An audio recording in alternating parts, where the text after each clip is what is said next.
The Taliban, ISIS, Al-Qaeda, what do they all have in common? American weapons, American training, American money.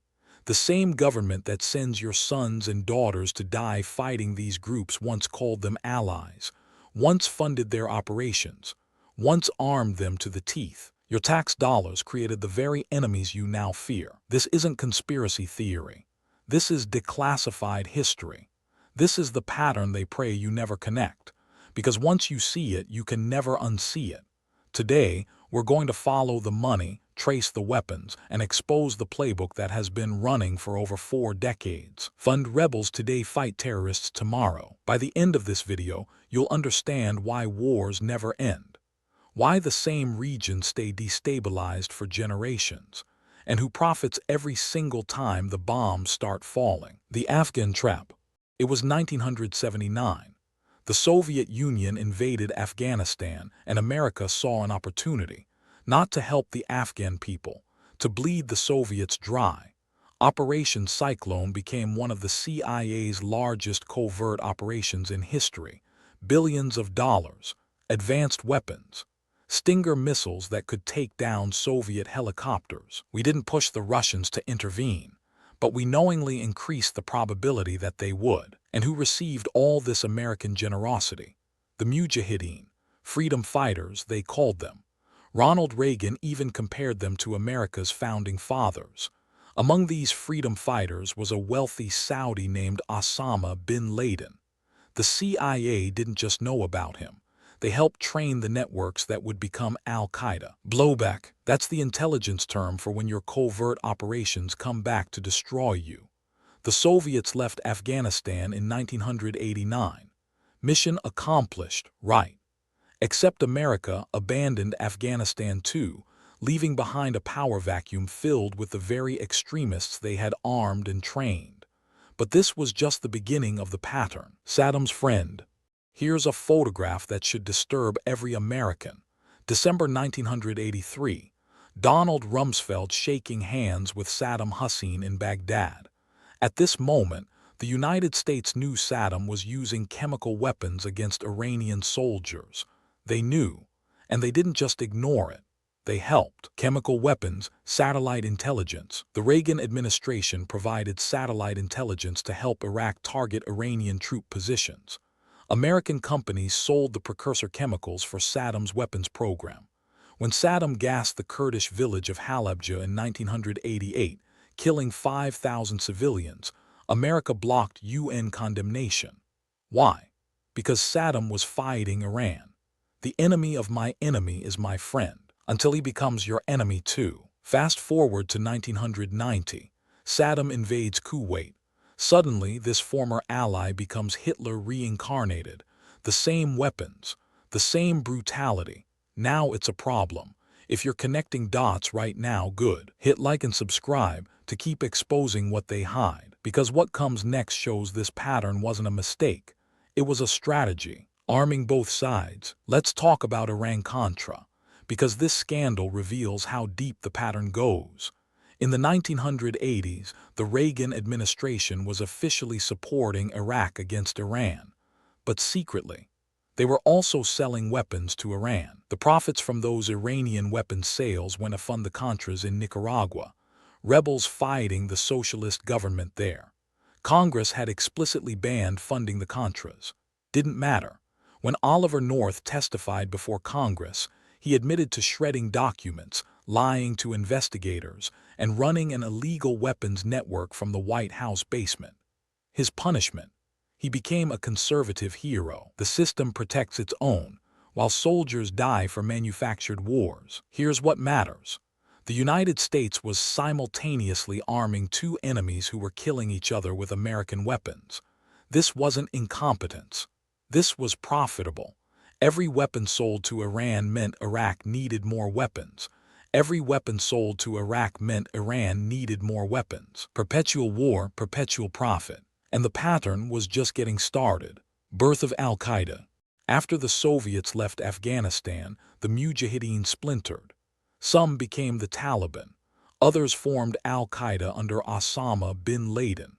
The same networks the CIA had built to fight communism now turned their attention to America itself. The United States helped create the monster it would later hunt: the 1993 World Trade Center bombing, the 1998 embassy bombings in Kenya and Tanzania, the 2000 USS Cole attack.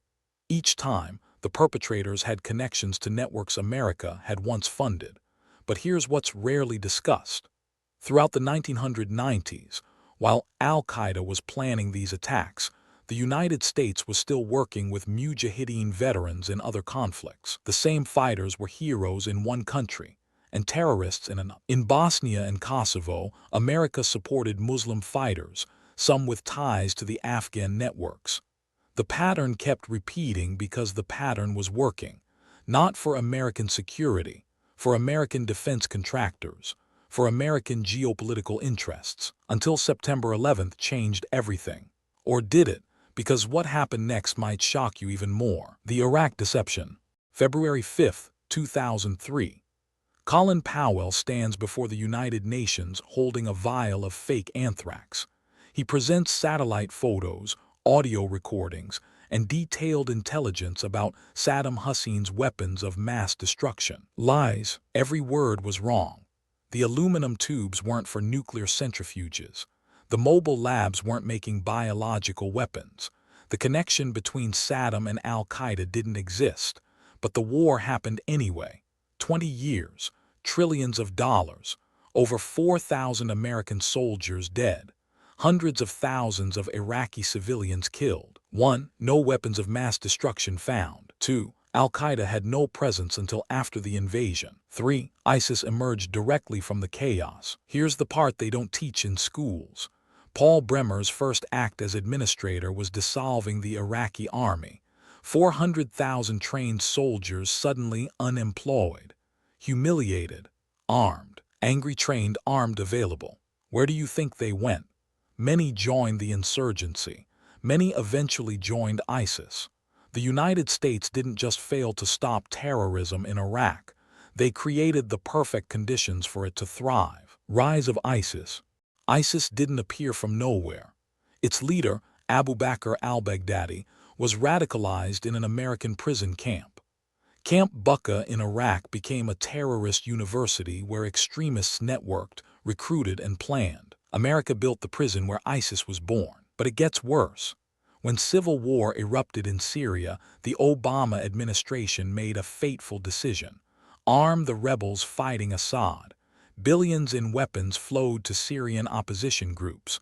The problem: there was no clear distinction between moderate rebels and extremists. The CIA-backed rebels often ended up fighting alongside Al-Qaeda affiliates. Weapons meant for moderates ended up in ISIS hands.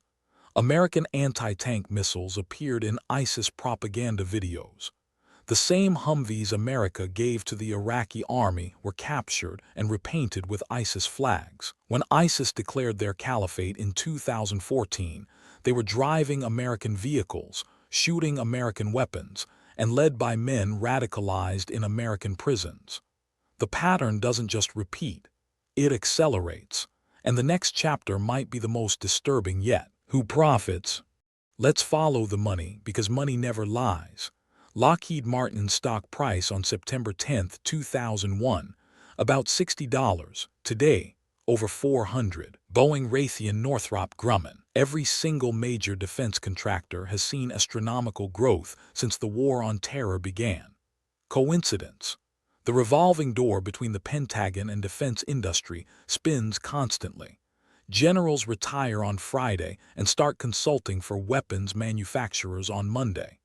The people who decide where bombs fall often profit from bombs being made. War is a racket conducted for the benefit of the very few. That's not me saying that. That's Major General Smedley Butler, the most decorated Marine in American history. He said it in 1935. Nothing has changed, except now the racket is global. Afghanistan cost $2 trillion over 20 years. Iraq cost another $2 trillion. Syria, Libya, Yemen. The money keeps flowing. The enemies keep multiplying. And somehow the same companies keep getting richer. Ask yourself who benefits from wars that never end. The Libya lesson. In 2011, America helped overthrow Muammar Gaddafi in Libya. The stated reason: humanitarian intervention. The actual result: a failed state with open-air slave markets. Chaos. Libya's weapons stockpiles were looted and spread across Africa and the Middle East. Groups that would become Boko Haram in Nigeria got Libyan weapons. Rebels in Mali got Libyan weapons. Extremists across the Sahel region got Libyan weapons. We came, we saw, he died. She laughed when she said it. Today, Libya has two competing governments, multiple militias, and serves as a launching point for migrants dying in the Mediterranean. The intervention that was supposed to save lives has killed thousands and destabilized an entire region. 1. No functioning government since 2011. 2. Multiple terror groups operating freely. 3. Weapons spread to conflicts across Africa. But here's the pattern you need to recognize. Every intervention creates the conditions for the next intervention. Every enemy defeated births 3 more. It's not a bug in the system. It's the feature. The cycle continues. Right now, as you watch this, the pattern continues. In Yemen, American bombs sold to Saudi Arabia are killing civilians in one of the world's worst humanitarian crises. In Syria, American weapons given to various factions have created a labyrinth of competing groups that military analysts can barely track. Weapons flow, chaos grows. The Houthis in Yemen. They grew powerful partly because the groups America supported failed to govern effectively. The various Syrian factions. Many started as American-backed moderates before splintering, defecting, or selling their weapons. The enemies of tomorrow are being armed today. And it's not just the Middle East. In Latin America, in Africa, in Asia, wherever America intervenes, the pattern holds. Support one faction against another. Watch that faction become the next threat. Intervene again. Repeat forever. The war on terror is designed to be endless, because endless war is profitable. The question isn't whether this pattern will continue. The question is whether enough people will finally see it to demand something different. Breaking the cycle. So what do we do with this knowledge? First, recognize the pattern. Every time you hear about a new enemy, ask a simple question. Where did they get their weapons? Who trained them? Who funded them 5, 10, 20 years ago? The answers will disturb you, but they will also empower you. The price of apathy towards public affairs is to be ruled by evil men. Second, follow the money. When politicians push for intervention, look at their donors. Look at their post-government careers. Look at who profits from the policies they promote. Third, remember history. They count on you forgetting. They count on the American public having a short memory. The Mujahideen becomes Al-Qaeda, becomes ISIS, becomes whatever comes next. Different names, same pattern, same playbook. But patterns only continue when people don't see them. And now you see it. The question is what you'll do with that knowledge. The Taliban, ISIS, Al-Qaeda. They didn't emerge from nothing. They were funded. They were armed. They were trained. And then they were fought with more funding, more weapons, more training for the next generation of enemies. Fund, arm, train, fight, repeat. This isn't incompetence. This is a business model. A business model that costs trillions of your dollars and thousands of American lives while making a small group of defense contractors extraordinarily wealthy. The cycle only breaks when enough people refuse to accept the official narrative. When enough people ask who benefits before supporting the next intervention. When enough people remember that today's ally can become tomorrow's enemy. War is peace, freedom is slavery, ignorance is strength. Orwell understood the game. Now you do too. If you made it this far, comment blowback to prove you see the pattern now. Every government lies. The question is, what are they lying about? And more importantly, who profits from those lies? The truth is out there. You just have to follow the money. Subscribe if you want to keep digging. Until next time, question everything.